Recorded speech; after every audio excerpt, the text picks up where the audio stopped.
आपण पाहत आहात लोकवेद सांगली न्यूज। गाव ते शहर आम्ही आहोत तुमच्या सोबत। ताज्या आणि विश्वासार्ह बातम्यांसाठी लोकवेद न्यूज सांगली चॅनलला आत्ताच सबस्क्राइब करा। मिरजेत टाकळी रोडवर पूर्व वैमनस्यातून तरुणावर प्राणघातक हल्ला, तरुण गंभीर जखमी, तलवार आणि कोयत्याच्या साहाय्याने 6 जणांकडून वार।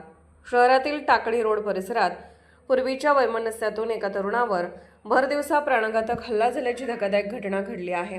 शिवथणीकर यांच्यावर तलवार आणि कोयत्याच्या साहाय्याने 6 जणांच्या टोळीने जीवघेणा हल्ला केल्याने मिरज शहरात एकच खळबळ उडाली आहे। मिळालेल्या माहितीनुसार शिवथणीकर यांच्यावर संशयित हल्लेखोरांनी अंदाजे 12 ते 13 वार केले। गंभीर जखमी अवस्थेत त्यांना तातडीने मिरजेच्या शासकीय रुग्णालयात दाखल करण्यात आले असून त्यांच्यावर उपचार सुरू आहेत। हल्ला केल्यानंतर आरोपी घटनास्थळावरून फरार झाला।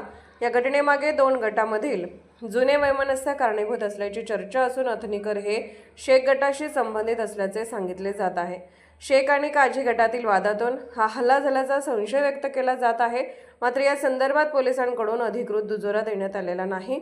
घटनेची माहिती मिळताच पोलीस निरीक्षक किरण चौगले व त्यांच्या पथकाने घटनास्थळी धाव घेत पंचनामा व तपासाची प्रक्रिया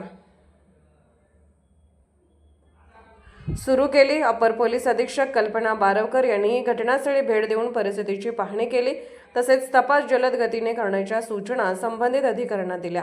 प्राथमिक तपासात विविध कारणांचा शोध घेतला जात असून हल्ल्यामागील नेमका हेतू आणि आरोपींची भूमिका उघड करण्यासाठी पोलीस कसून तपास करत आहेत। भरदिवसा झालेल्या या रक्तरंजित हल्ल्यामुळे टाकळी रोड परिसरासह संपूर्ण मिरज शहरात भीतीचे वातावरण निर्माण झाले असून नागरिकांमध्ये चिंतेचे वातावरण पसरले आहे।